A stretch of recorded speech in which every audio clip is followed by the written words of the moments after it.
En un país que, como bien dice el doctor Maúl, hemos prácticamente estancado ese proceso transformador del Estado en los últimos, él le ponía 15 años, yo le pondría 25. ¿Por dónde ve usted que debe de iniciarse el proceso de transformación de Guatemala? ¿Es una situación legal? Me refiero a una situación de leyes. ¿Es una situación ciudadana? Me refiero a una actitud del ciudadano. ¿Es una situación de liderazgo? ¿Por dónde corre ese inicio de la transformación, licenciada Zelaya? Yo creo que está sobre todo en la conducción política, porque coincido con lo que decía el presidente electo, la cabeza marca el paso en mucho. No es que solucione todo, pero obviamente sí lo hemos experimentado en tiempos de autoritarismo, que sí sabemos desafortunadamente entender señales no democráticas. Entonces creo que en democracia debemos entender los espacios que hay que darle al nuevo gobierno por esas dificultades. De abajo hasta el detalle. Cuando usted quiere entorpecer, empieza a formar comisiones de trabajo. Yo no sé si Hugo sabe, yo no conocía hasta hace poco que el Gabinete Económico tiene 12 grupos de trabajo. Yo sí quisiera que en algún momento el gobierno entrante revisara si eso es operante o no. Para mí, solo de saberlo, me parece que cuando hacemos tantos estamentos, ¿verdad? ¿Por qué? Tal vez porque se quiere priorizar todo.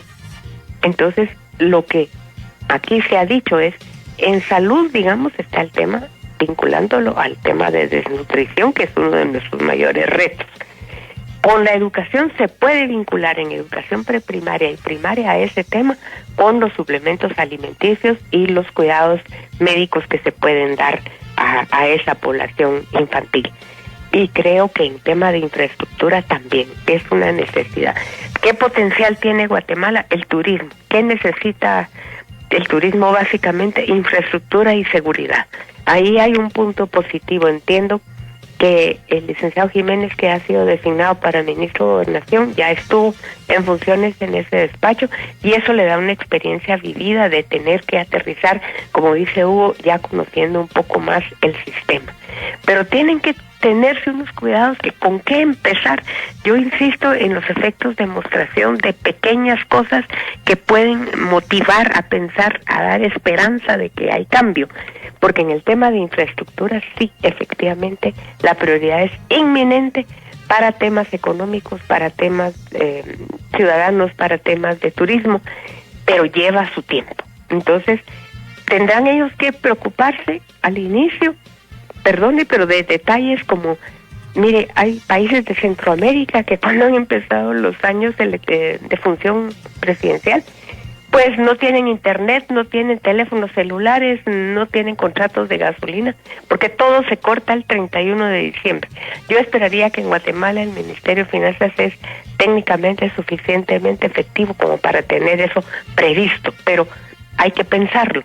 A veces por estar viendo este tema de el nuevo plan de inversiones, pero no dejen los temas de mantenimiento. Hay calderas de los hospitales que han tronado porque en lo que están haciendo el plan de inversión se descuida estos temas de mantenimiento. Por eso es que ese técnico que sabe el día a día de los ministerios debiera ser valorado y conservado, porque en todos los ministerios hay. Y pensaría pues que en Guatemala está todo por hacer, y si usted habla con el ministro de Minería o de Ambiente o de Agricultura, le da otros enfoques. Entonces yo creo que es un asunto de tomarse, ahí sí que como dijeron, las prioridades prioritarias, y que cada ministro en su despacho vaya avanzando en su tema.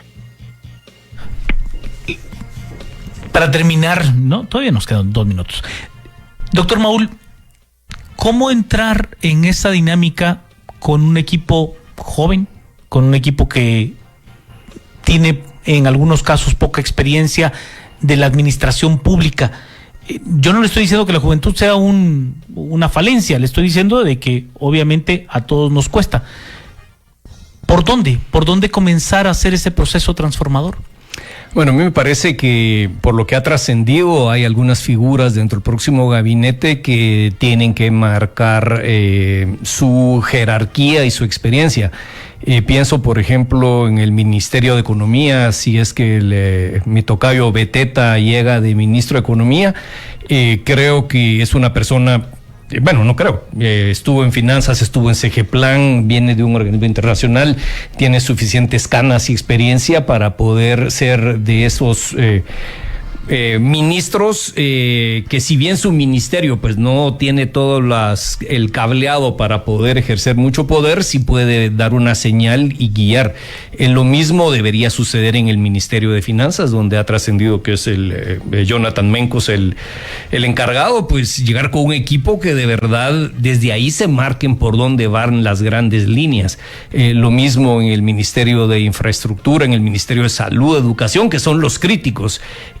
Pero se necesita ese seniority y esa experiencia, pero también entender que no solamente es de tener ministros y viceministros, sino se necesita toda una gerencia pública intermedia que no es tan fácil de conseguir, que no es tan fácil de entrenar, pero que sí, claramente, en la medida que los ministros tengan claro qué van a hacer y en la medida que tenga claro el gobierno cuáles son sus prioridades, es mucho más fácil poder echar a andar los distintos proyectos que tengan. A mí, quizás, una de las mayores preocupaciones que me da todo esto es la incapacidad de poder realmente reducir esas prioridades a 3, 4, 5 cosas en las cuales vamos a poner toda la atención. Porque si nosotros vemos al sector público con todos sus mandatos y con todas las funciones que le pone la ley del Ejecutivo y demás, en realidad podemos perder todo el esfuerzo.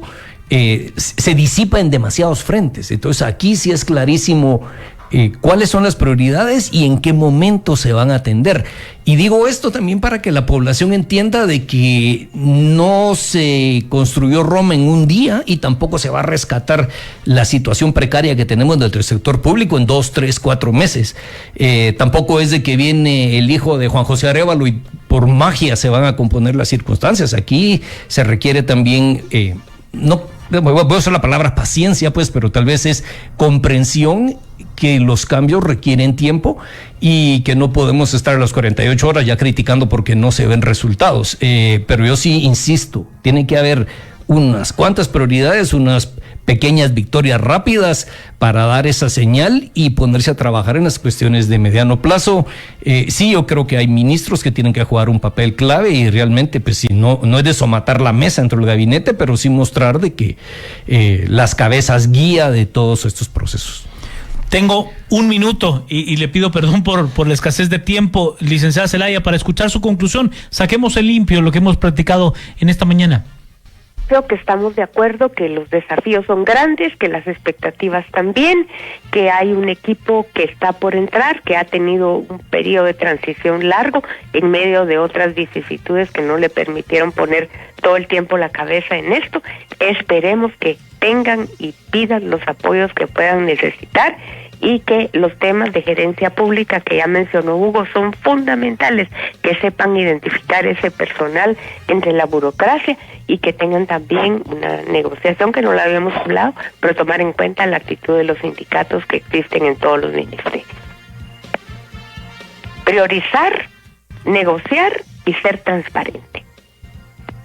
Que no hace falta inventar el agua azucarada, ya muchas propuestas en distintos ámbitos están entre los centros de investigación, organizaciones de la sociedad civil. Creo que hay que convocar a que al menos escuchar y decidir, porque si empezamos desde cero no nos da el tiempo y ya hay suficientes propuestas bien pensadas, diseñadas, que al final buscan el bienestar de Guatemala.